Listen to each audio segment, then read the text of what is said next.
Yeah, I like that song. That's by Tasha Cobb. Fill Me Up. That's my hype music. You know, I get hyped off that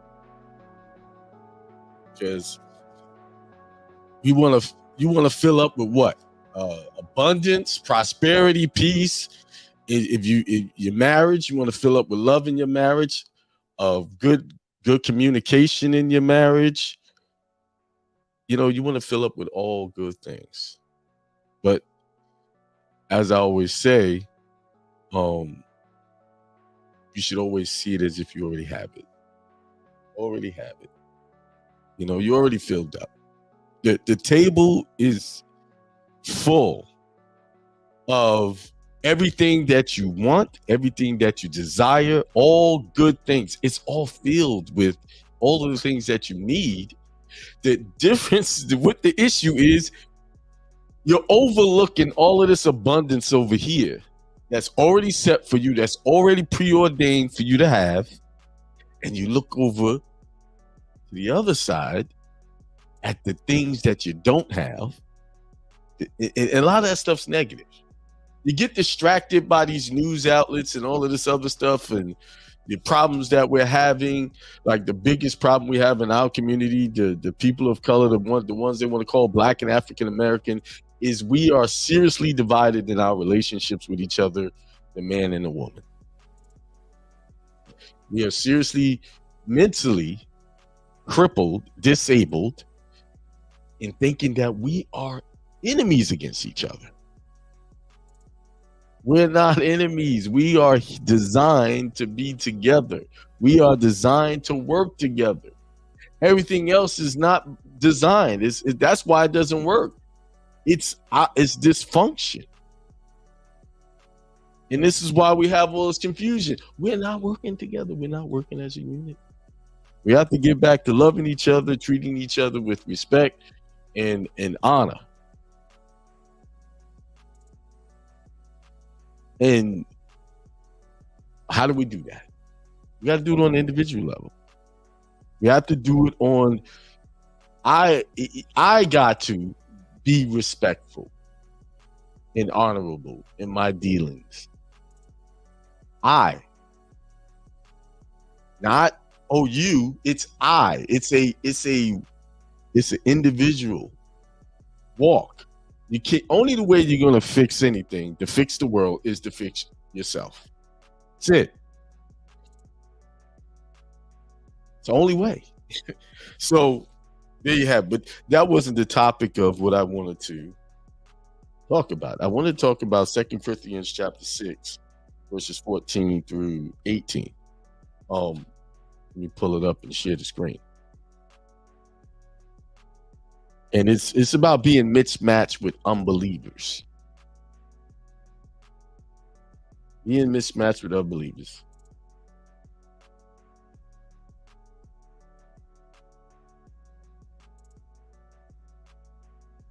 Let's see. Make sure I got this right. Let's see. I think I had it right the first time. I just want to make sure. All right, there you go. Being mismatched with unbelievers. Is this the right one? That's Matthew's. 2 Corinthians chapter 6. Let's get there.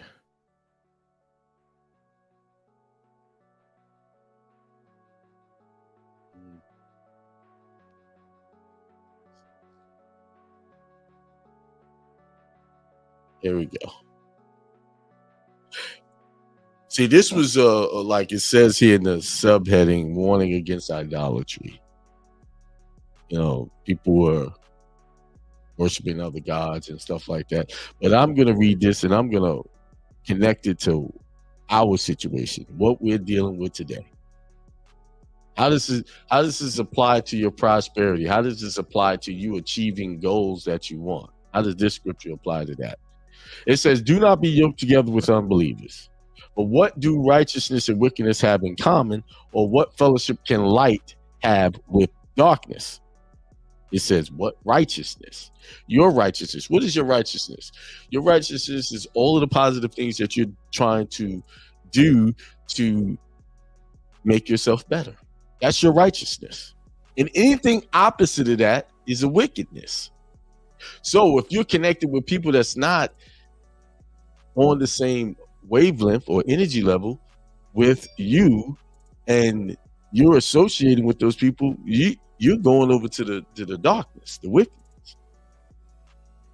Because we're not saying that those people on the individual level are bad, but their actions is contrary to what you want to do. So they are bad for you. They're bad for your situation.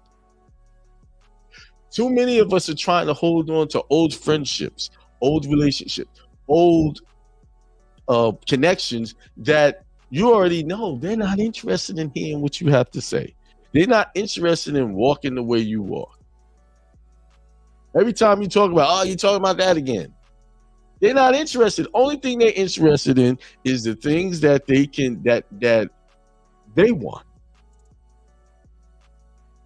You already know. Most people want to talk about TV, sports. They want to talk about money, but not in the proper way.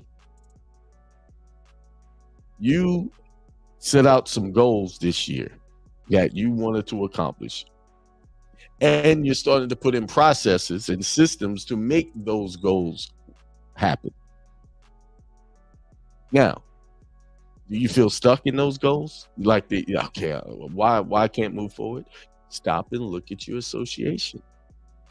And association is not just people. It could be your addictions. Like, are you watching a lot of TV?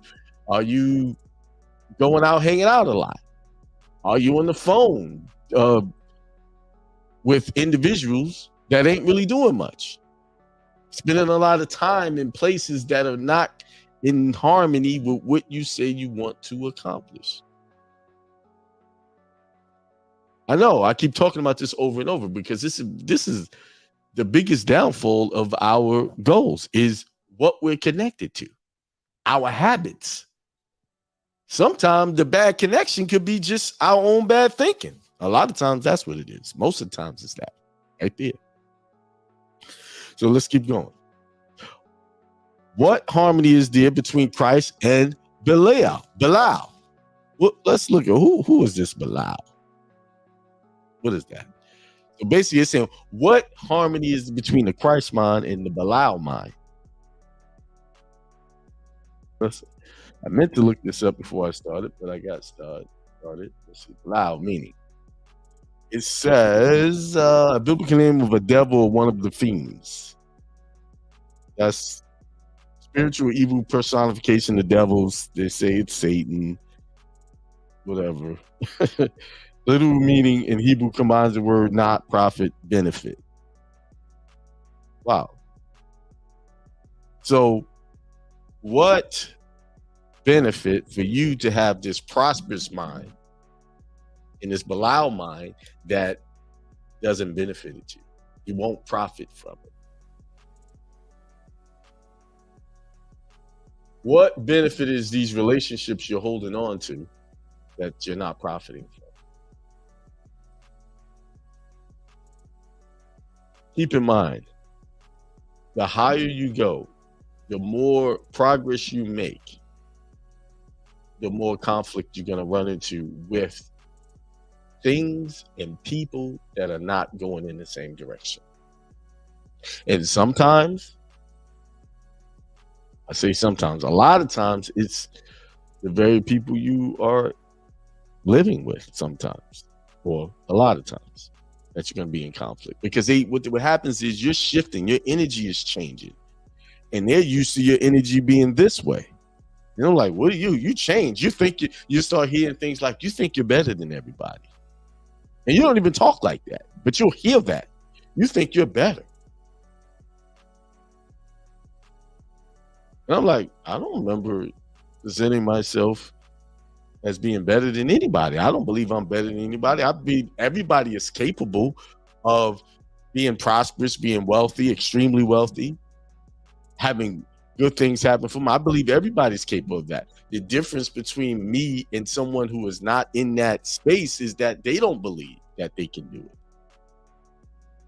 Often I see people have great ideas, and I try to make it simple for them to flow in those ideas, but they always want to put the complicated spin on it because they think that everything's got to be complicated for it to be successful. No, all of the things that will make you the most successful is not complicated. It's very simple and to the point. The truth is always one way.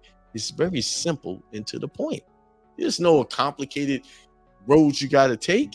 The truth, the path to your prosperity is simple.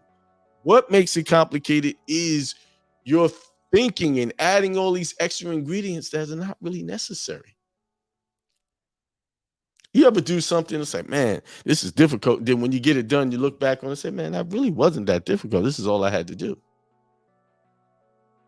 But the issue was that you had to go through many things, processes to figure out that it was simple. What if we just had the recipe, the cheat code? My son calling me right in the middle of a broadcast. Hang on. Let me deal with that.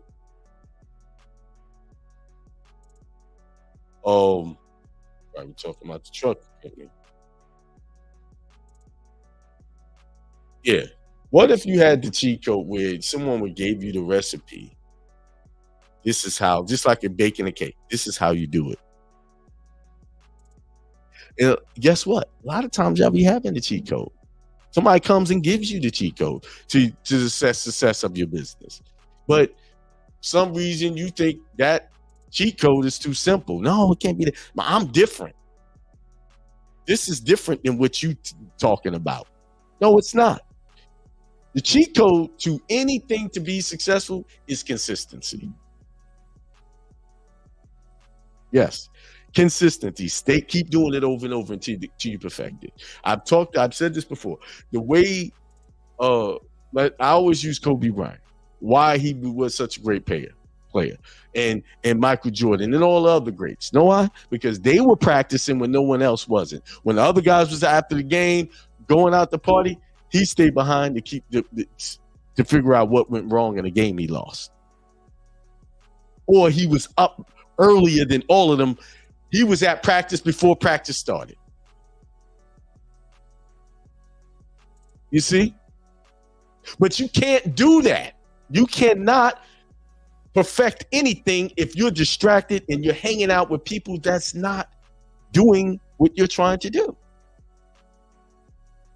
And you're consistently doing that. Because guess what? You are practicing something. You're practicing hanging out. You're practicing keeping those relationships going.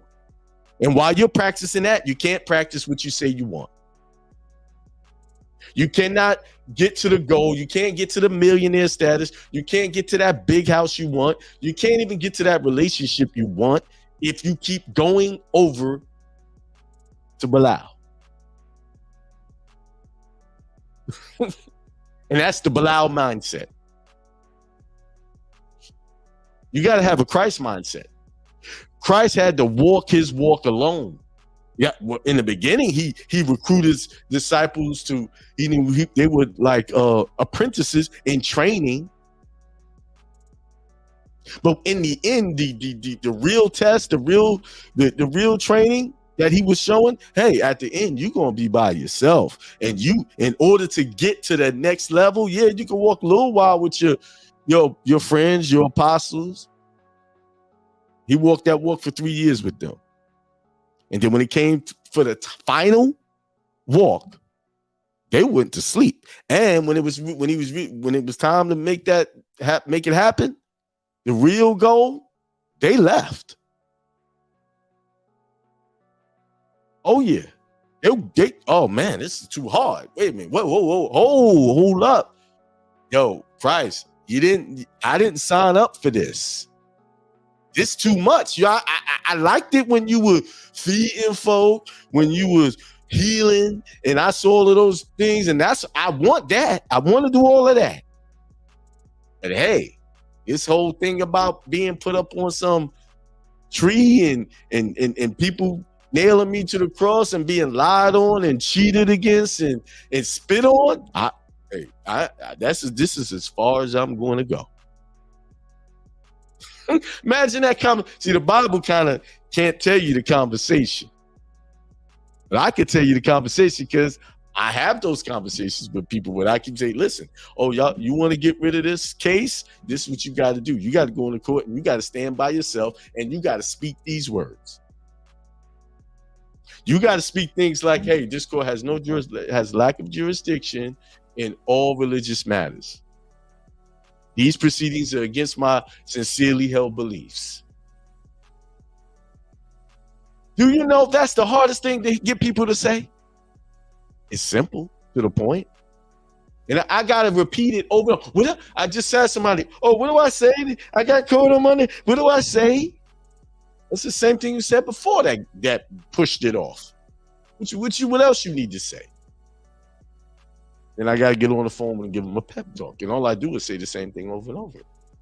It's simple.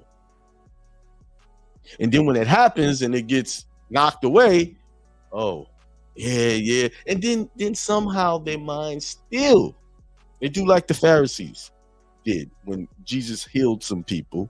They do just like that. Oh, he's speaking in the name of Beelzebub. See, they never can associate themselves with Christ or the Christ mind or the higher consciousness, because this system has beat their mental down so bad that to think anything great about themselves is hard. When I tell people you are God, I am God, they stumble over that. I used to stumble. I don't stumble no more. I am God. I'm God over my finances. I'm God over my relationships.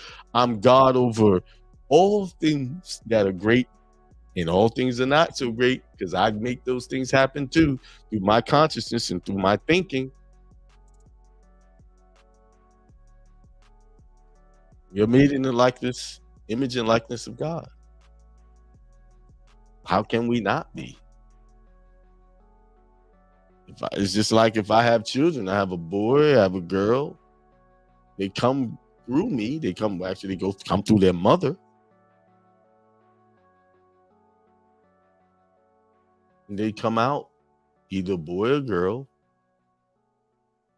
human being. So how we're producing each other over and over. We're reproducing. So how can we not be what we were created to be? And that is God, Christ's mind, because Christ said, you will be greater than me. Let's keep going. What agreement is there between, okay, where was I? Or what does a believer have in common with an unbeliever?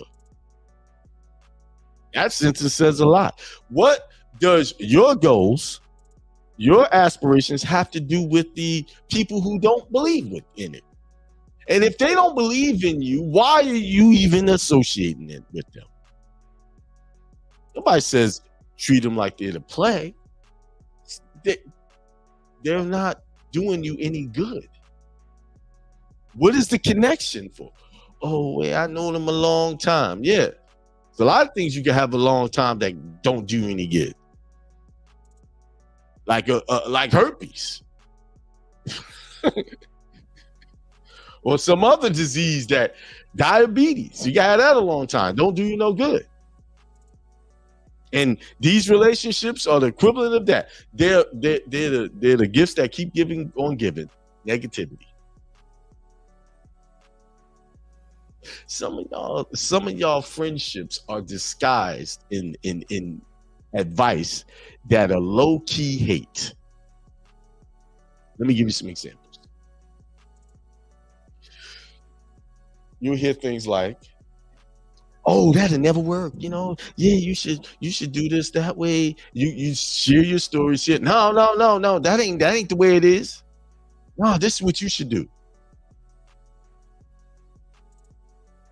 How they know? They ain't walking in your shoes. They don't see what you see. They don't get the visions that you have. They don't have the inspiration. Y'all don't have the same inspiration or have the same inspiration about the same things. So how do they know? Be careful with that. That'll never. Nah, you sure you want to do that? And then that follows with when you start talking about the good things you want happening, the conversation switches to, man, did you see that thing on TV? They distract you. Or they go start talking about something else. And now you got to decide whether you're going to keep continuing that conversation or continuing your building, your idea building. That's why you can't cast stones on swine. Don't tell them. They don't need to know what you're doing. You got to get real particular about who you're associating with. And you got to get real good at recognizing hate. Now, the person spitting it out think they're sharing love with you, but they're really hating on you. Anybody that's trampling your desires, your aspirations, is hating on you. Yes. Because there's a lot of people that had great ideas and no one believed in it. And here they exist today.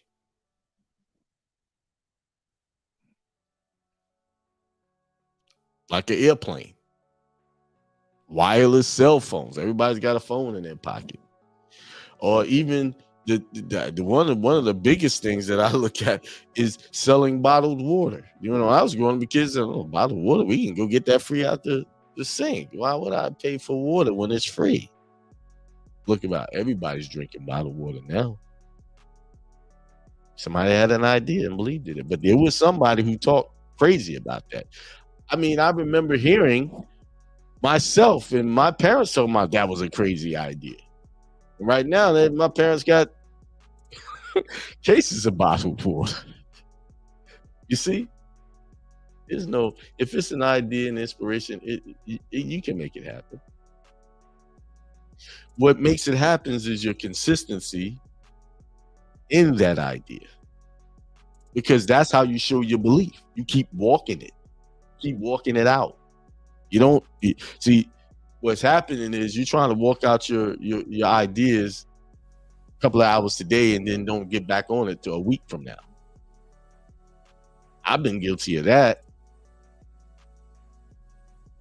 All right. What agreement is there between the temple of God and idols?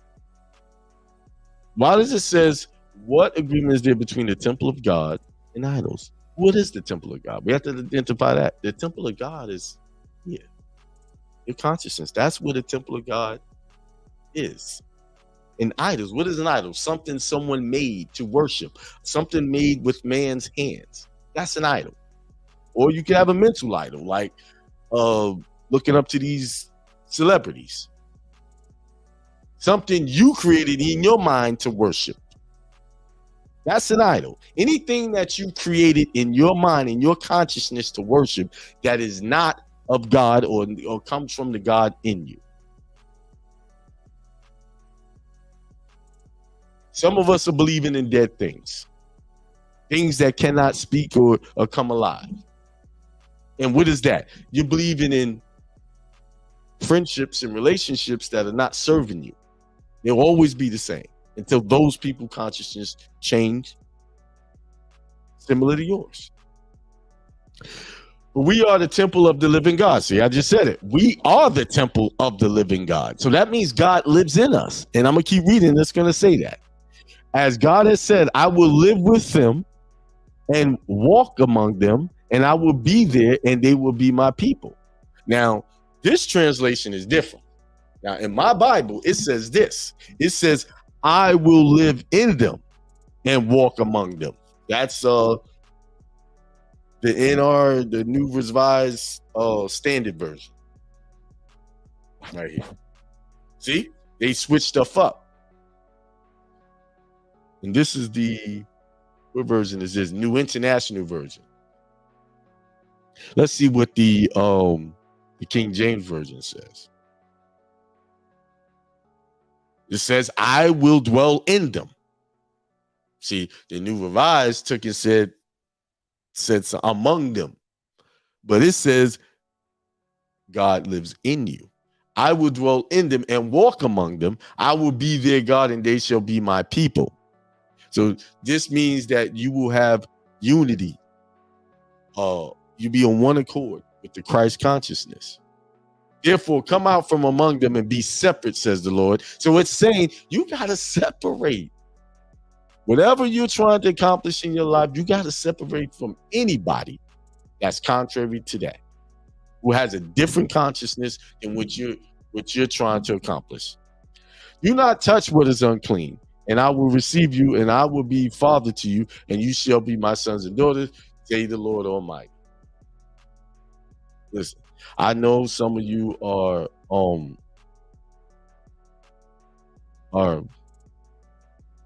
feeling stuck in your accomplishments, the things that you're trying to accomplish. I know it. I know it because I deal with it. And I talk this stuff. I teach it.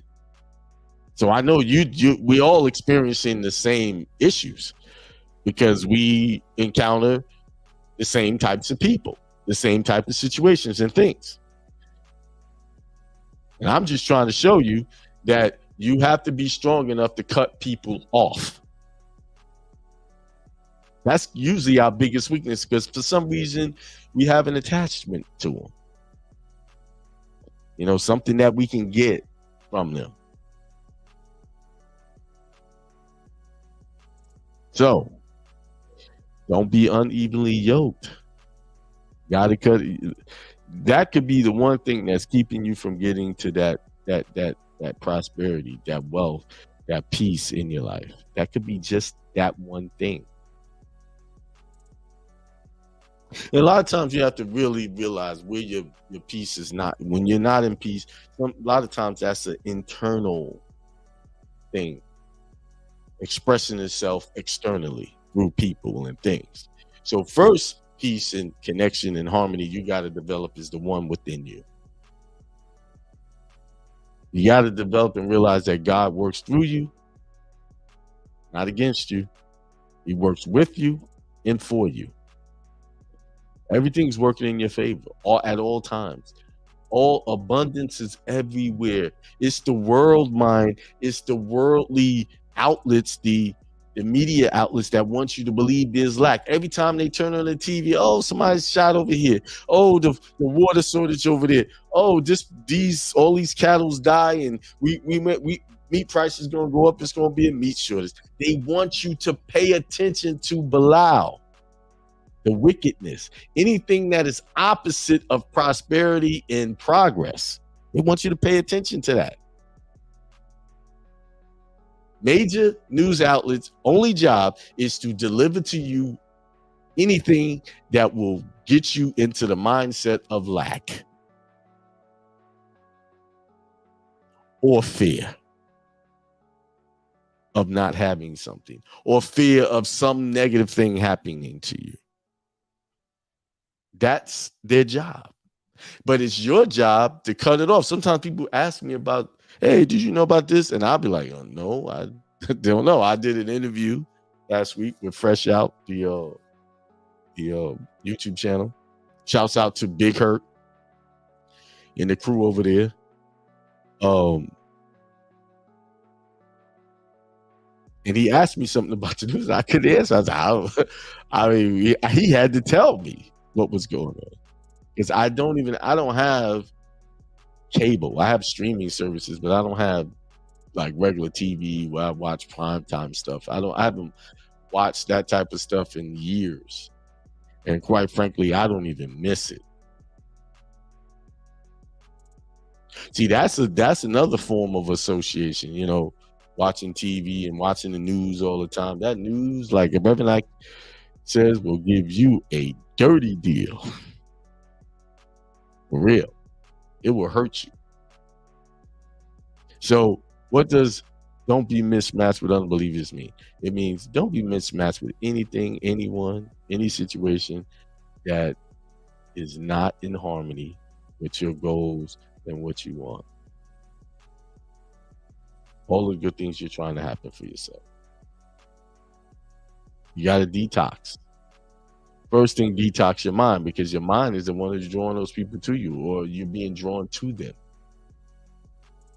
All right. All right. That's it for the day. And I will say to everyone, peace and extreme wealth to all. Peace.